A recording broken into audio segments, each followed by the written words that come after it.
स्वागत है आपका हमारे YouTube चैनल में। NTA NET JRF first paper, जैसा कि हम उच्च शिक्षा प्रणाली पर बात कर रहे हैं, 3 सेट्स हो चुके हैं। चौथे सेट पे बात करेंगे। हायर एजुकेशन सिस्टम में जो इम्पोर्टेंट क्वेश्चंस परीक्षाओं में आते रहे हैं, उन सभी परीक्षाओं के प्रश्नोत्तर, उनके साथ में उनसे रिलेट करने वाले क्वेश्चंस जिनको आपको हम बतलाएंगे, उनके बारे में बात करेंगे।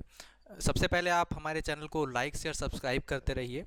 आप हमें ज्वाइन कर सकते हैं व्हाट्सएप पे, टेलीग्राम पे और फेसबुक पेज को भी लाइक कर सकते हैं। कॉन्टैक्ट नंबर हमने प्रोवाइड कर दिया है, व्हाट्सएप और टेलीग्राम के लिए, दोनों के लिए सेम नंबर है। आप वहां से पीडीएफ और लाइव क्लासेस के डिटेल्स को प्राप्त कर सकते हैं। चलिए बात करते हैं पार्ट 4 में इंपॉर्टेंट क्वेश्चंस के 15 नंबर के जो सेट्स हैं, उन पर किस प्रकार से हम बात कर रहे हैं वह हम स्टार्ट करते हैं। फर्स्ट पेपर के लिए जो फर्स्ट क्वेश्चन है आज का हायर एजुकेशन सिस्टम में, वो बहुत इंपॉर्टेंट है। फर्स्ट क्वेश्चन है major recommendations of secondary education. जो माध्यमिक शिक्षा की जो प्रमुख सिफारिशें हैं, उनके लिए बात करेंगे। सब अध्यापकों के लिए त्रिमुखी लाभ योजना, triangular benefit schemes should be started for all teachers. 12 वर्ष की शिक्षा के बाद में 3 वर्ष प्रथम डिग्री कोर्स प्रारंभ किया जाए। It means 3 years first degree course should be started after 12 years of education. शिक्षा को उत्पादकता से जोड़ा जाए। Education should be linked to productivity. इनमें से कोई नहीं, नन ऑफ देम। तो यहाँ पे जो माध्यमिक शिक्षा के लिए सिफारिशें थी, वो कौन कौन सी थी? ऑप्शंस अवेलेबल हैं। जो सही उत्तर है वो हो जाएगा A option, triangular benefit scheme. It means should be started for all teachers. सब अध्यापकों के लिए त्रिमुखी लाभ योजना प्रारंभ की जानी चाहिए। तो ये त्रिमुखी लाभ योजना जो है, यही माध्यमिक शिक्षा की प्रमुख सिफारिशों के अंतर्गत आता है।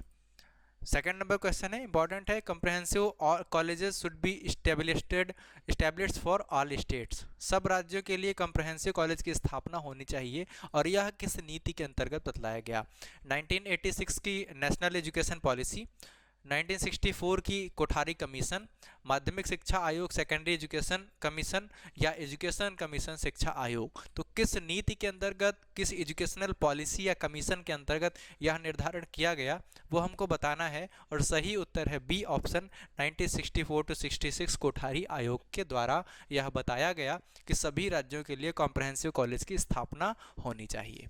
थर्ड नंबर क्वेश्चन है, बहुत इंपॉर्टेंट है यह भी। Who was the interested with the responsibilities of making the person literate through the universalisation of education. शिक्षा के लोक व्यापीकरण से व्यक्ति को साक्षर बनाने का दायित्व किसे सौंपा गया? National council, national empowerment, national institution, या कोई नहीं? तो सही उत्तर जो है वो आपको बताते हैं हम। सही उत्तर आप फटाफट अपने अपने क्वेश्चंस को टिक करते रहिए। बी ऑप्शन सही है, नेशनल एम्पावरमेंट, राष्ट्रीय साक्षरता प्राधिकरण के अंतर्गत यह बतलाया गया कि आपको जो शिक्षा का लोक व्यापीकरण है, वह व्यक्ति को साक्षर बनाने का दायित्व सौंपता है। अगला क्वेश्चन है, अगला क्वेश्चन इंपॉर्टेंट है, हम यहाँ पे बात करेंगे इस क्वेश्चन के बारे में। Since when did compulsory education apply for 6 to 14 years? 6 से 14 वर्ष के लिए अनिवार्य शिक्षा कब से लागू किया गया? मार्च 2008, मार्च 2009, दिसंबर 2009, 1 अप्रैल 2010। सही उत्तर हो जाएगा इसका जो वह है डी ऑप्शन, 1 अप्रैल 2010 से 6 से 14 वर्ष के सभी बच्चों को अनिवार्य शिक्षा प्रदान की जाएगी।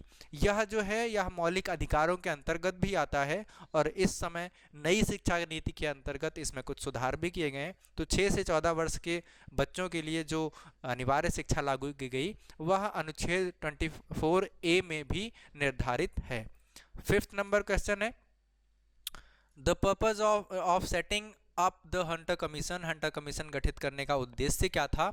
अंग्रेजी विश्वविद्यालयों तथा देसी विश्वविद्यालयों में भेदभाव, discrimination in English schools and native schools, स्त्री शिक्षा को विशेष महत्व दिया जाए, special importance should be given to the women's education, धार्मिक शिक्षा को राजकीय विश्वविद्यालयों में स्थान प्रदान किया जाए, religious education should B accommodated in school state schools, all of the above. तो हंटर कमीशन गठित करने का जो उद्देश्य था वह क्या था, यह हमें बतलाना है, और इसके लिए हमें डी ऑप्शन बताया गया। अंग्रेजी विद्यालय और देसी विद्यालय में भेदभाव किया जाना, स्त्री शिक्षा को विशेष महत्व, और रिलीजियस एजुकेशन को राजकीय विद्यालयों में स्थान प्रदान किया जाए, यह हंटर कमीशन गठित करने के उद्देश्य के अंतर्गत आता है। अगर हम बात करें अगले क्वेश्चन की, तो इंपॉर्टेंट है, where is the directorate of forest education, वन शिक्षा निदेशालय कहाँ है? तो यहाँ पे हमारे पास में देहरादून और भोपाल में कन्फ्यूजन होता है। नई दिल्ली, कोलकाता जैसे 4 ऑप्शन हमारे पास में अवेलेबल हैं, तो we have normal confusion between Dehradun and Bhopal for directorate of forest education. तो ये है ए ऑप्शन, जो वन शिक्षा निदेशालय है वह कहाँ पे है? देहरादून के अंतर्गत स्थित है। इसके बाद में हम बात करेंगे 7 नंबर क्वेश्चन के बारे में, what is the aim of role of the education following of central education advisory board. तो ये है केंद्रीय शिक्षा सलाहकार बोर्ड की निम्नलिखित में से क्या भूमिका है? वह है देश में अधिकतम शैक्षणिक संस्थानों का मूल्यांकन तथा उनकी निगरानी करना, evaluation and monitoring of maximum education institutions in the country. B option, विभिन्न शैक्षणिक संस्थानों को आर्थिक सहायता उपलब्ध कराना, providing financial assistance of various educational institutions, शैक्षिक नीतियों तथा कार्यक्रमों का मूल्यांकन, उनकी निगरानी, evaluation of educational policies and program and their monitoring, उपर्युक्त सभी ऑल ऑफ दीज। तो यहाँ पे हमारे पास में जो जो केंद्रीय शिक्षा सलाहकार बोर्ड है उसके बारे में जो बिंदु हैं वो कौन कौन से थे जिनके बारे में हमने आपको बताया। सही उत्तर है सी ऑप्शन, शैक्षिक नीतियों तथा कार्यक्रमों का मूल्यांकन और उनकी निगरानी, evaluation of the educational policies and programs and their monitoring. तो ये सभी इसके अंतर्गत आएंगे। 8th number question, this is a most important question, where when was the national council of education research and training establishment, राष्ट्रीय शैक्षिक अनुसंधान एवं प्रशिक्षण परिषद की स्थापना कब हुई? 1 सितंबर 1966, 2 अगस्त 1960, 15 अगस्त 1950 and D option 2 January 1968। The right answer for this question is A option, 1 सितंबर 1961 को राष्ट्रीय शैक्षिक अनुसंधान एवं प्रशिक्षण परिषद की स्थापना की गई।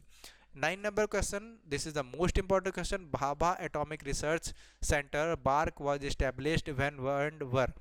तो ये भाभा परमाणु अनुसंधान केंद्र बार की स्थापना कब और कहाँ हुई?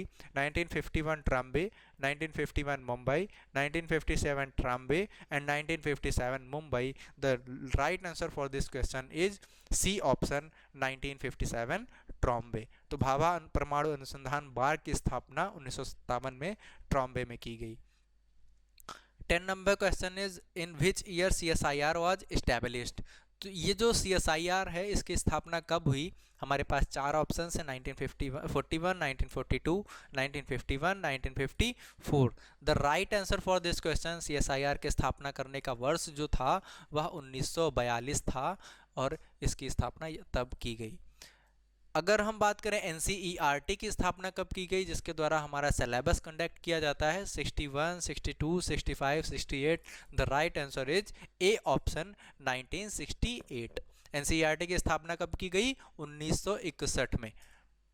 12 number question, this is the most important question, the institution formed in 1945 on the recommendations of the government committee is. 1945 में सरकार में समिति की सिफारिश पर गठित संस्था है Indian council for world affair, Indian council for world affairs, mythic society, national बाल भवन, all India council for technical education AICTE, अखिल भारतीय तकनीकी शिक्षा परिषद। तो 1945 में किस समिति की स्थापना की गई वो हमको बताना है। The right answer for this question, Akhil Bharatiya Takniki शिक्षा परिषद की स्थापना 1945 में सरकार समिति की सिफारिश पर गठित संस्था है। 13 number question, the implications of autonomy in higher education, उच्च शिक्षा में स्वायत्तता का निहितार्थ है। तो स्वायत्तता का निहितार्थ है प्रशासन, एडमिनिस्ट्रेशन, पॉलिसी फॉर्मुलेशन, फाइनेंस और curriculum change. The right answer for this question, उच्च शिक्षा में स्वायत्तता का निहितार्थ है वह बी ऑप्शन है, पॉलिसी फॉर्मुलेशन। हमें पॉलिसी निर्धारण करने का जो कार्य किया जाता है वह implication of autonomy in higher education. 14 number question, राष्ट्रीय उच्चतर शिक्षा अभियान national higher education campaign launched कब किया गया? 2010 to 11, 11 to 12, 12 to 13, 13 to 14। The right answer D option, 1913 से 14 में राष्ट्रीय उच्चतर शिक्षा अभियान प्रारंभ किया गया। Last question for this set option question is where is the industrial toxicological research औद्योगिक विष अनुसंधान केंद्र कहाँ है? चंडीगढ़, लखनऊ, कोलकाता एंड बेंगलुरु। तो ये है ऑप्शन लखनऊ, जो राष्ट्रीय औद्योगिक विष अनुसंधान केंद्र है वह कहाँ स्थापित किया गया? लखनऊ में। सही उत्तर हो जाएगा आपका B option. So we are discussed 15 most important question for this set. हमने यहाँ पे 15 बहुत महत्वपूर्ण जितने भी क्वेश्चंस थे डिस्कस किए, परीक्षाओं के लिए बहुत उपयोगी हैं। पीडीएफ के लिए आप कांटेक्ट कर सकते हैं 9415525028 और लाइव क्लासेस की डिटेल्स भी वहाँ पे आपको उपलब्ध कराई जाएगी। Please join our Facebook page, Telegram and WhatsApp. Please like, share, subscribe this channel with bell icon. Thanks for all.